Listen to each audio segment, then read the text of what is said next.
लड़की होना पाप है। एक छोटे से गांव रामपुर की मिट्टी में अक्सर औरतों के सपने दफन कर दिए जाते थे।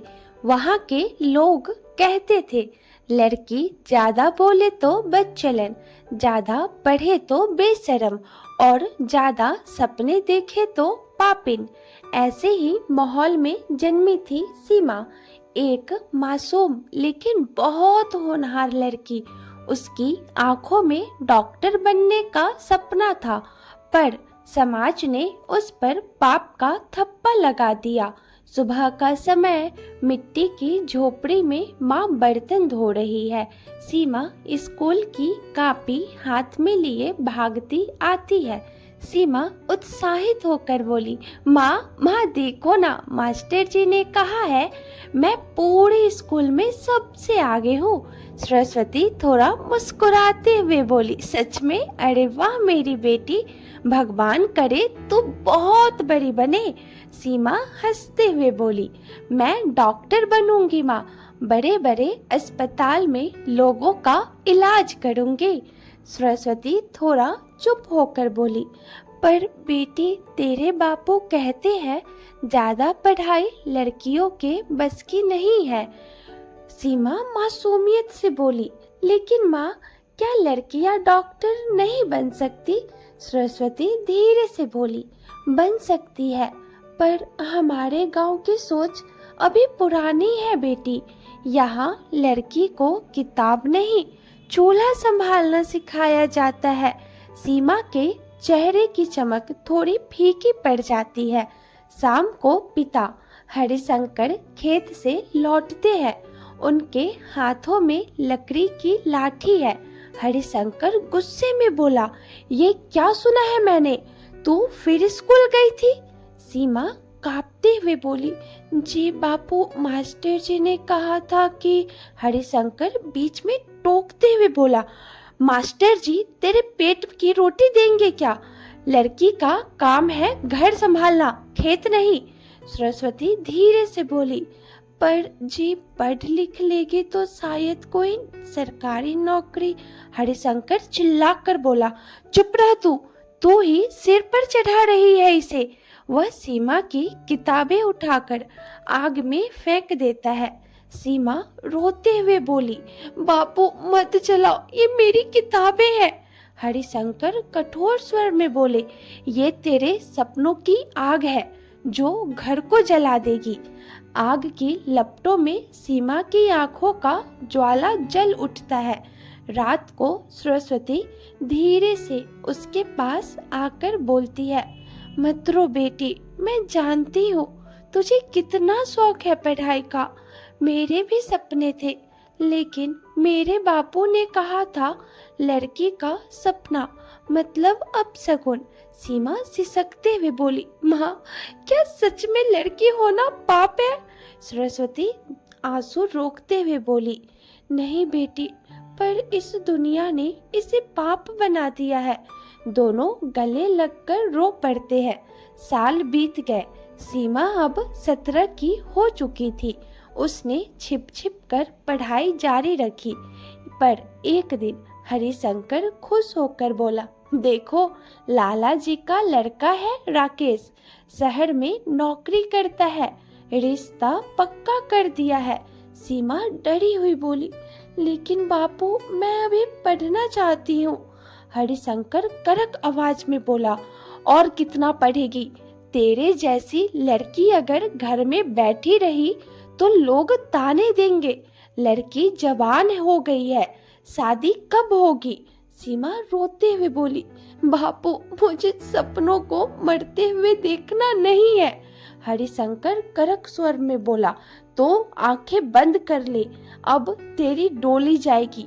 शादी की तैयारी शुरू हो जाती है। सीमा की आंखों में सजने वाली मेहंदी नहीं, बस आंसू है। शादी के बाद वह राकेश के घर पहुंचती है। सास नाक सिकोड़कर बोली, शहर की बहू आई है, सुना है बहुत पढ़ी लिखी है, अब देखेंगे कितना काम करती है। सीमा धीरे से बोली, जी माँ जी, मैं सीख लूंगी। सास तीखे स्वर में बोली, जरूरत नहीं ज्यादा बोलने की, यहाँ किताबें नहीं बेलन चलता है। सभी हंस पड़ते हैं। सीमा चुप रहती है। रात को राकेश कमरे में आता है।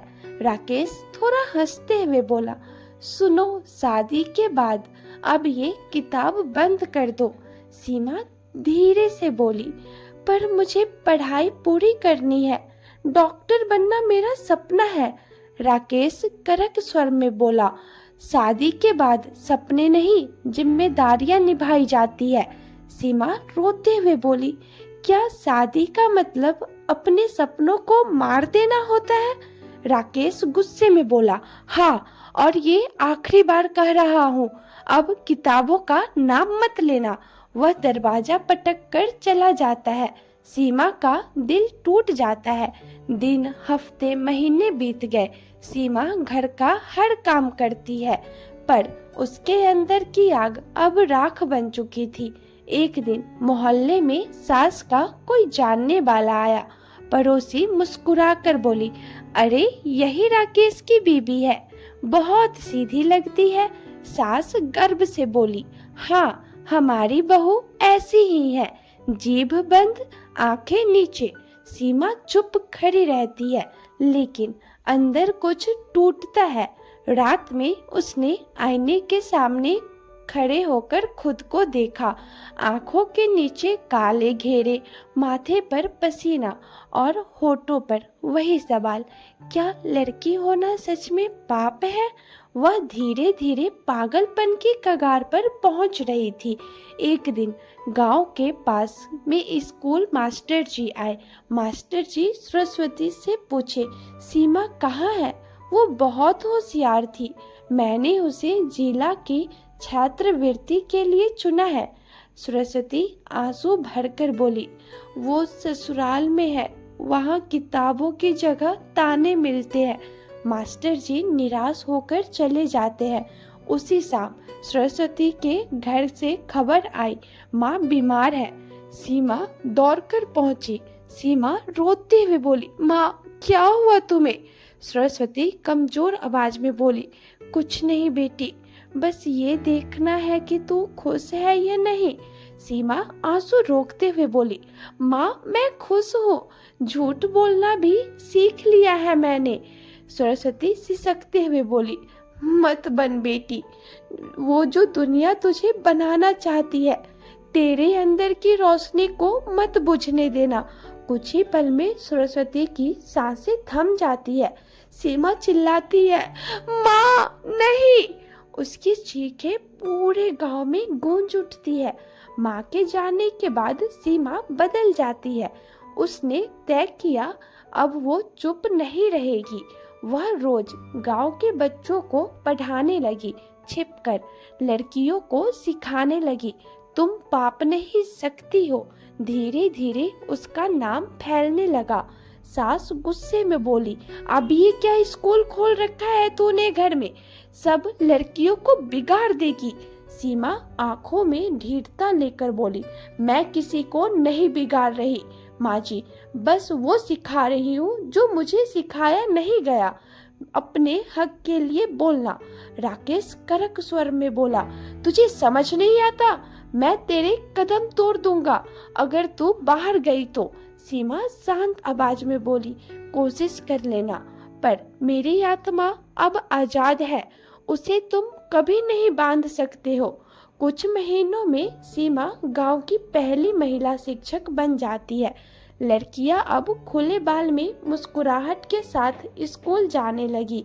गांव का आदमी ताने में बोला, अरे ये वही सीमा है ना, जिसकी शादी के बाद सब कहते हैं पागल हो गई है। दूसरा आदमी मुस्कुरा कर बोलता है, पागल नहीं, अब वो समझदार हो गई है। सीमा अब मंच पर खड़ी थी। गांव वालों के सामने सीमा गहरी आवाज में बोली, आप सबने कहा था लड़की होना पाप है, पर अगर यही पाप है तो मैं ये पाप हर जन्म करना चाहूंगी, क्योंकि इस पाप से ही एक माँ जन्म लेती है, एक बहन, एक बेटी और एक देवी भी। पूरा गांव तालियों से गूंज उठता है। हरिशंकर भीड़ में खड़ा होकर रो रहा होता है। हरिशंकर रोते हुए बोला, माफ कर दे बेटी, मैंने तेरे पंख तोड़ दिए थे, अब तू उड़ जा, जितना ऊंचा उड़ सके। सीमा दौड़कर अपने पिता के गले लग जाती है। कई साल बाद सीमा अब डॉक्टर सीमा शर्मा बन चुकी है। गांव में उसका बड़ा अस्पताल था, जहां दीवार पर लिखा था, लड़की होना पाप नहीं वरदान है। एक छोटी बच्ची आईने में खुद को देखती है और मुस्कुराती है। अब वो जानती है लड़की होना गर्व की बात है। किसी भी समाज की असली ताकत उसकी औरत होते हैं। अगर उन्हें बोलने, सपने देखने और उड़ने की आज़ादी दे दी जाए तो वो सिर्फ अपने नहीं, पूरे परिवार, पूरे देश का भविष्य बदल देती है। तो दोस्तों, कैसी लगी आज की कहानी? अगर अच्छी लगी हो तो लाइक, शेयर, सब्सक्राइब जरूर करें। हम आपके लिए ऐसे ही नई नई और अनोखी कहानी लाते रहेंगे। तब तक के लिए अलविदा, धन्यवाद।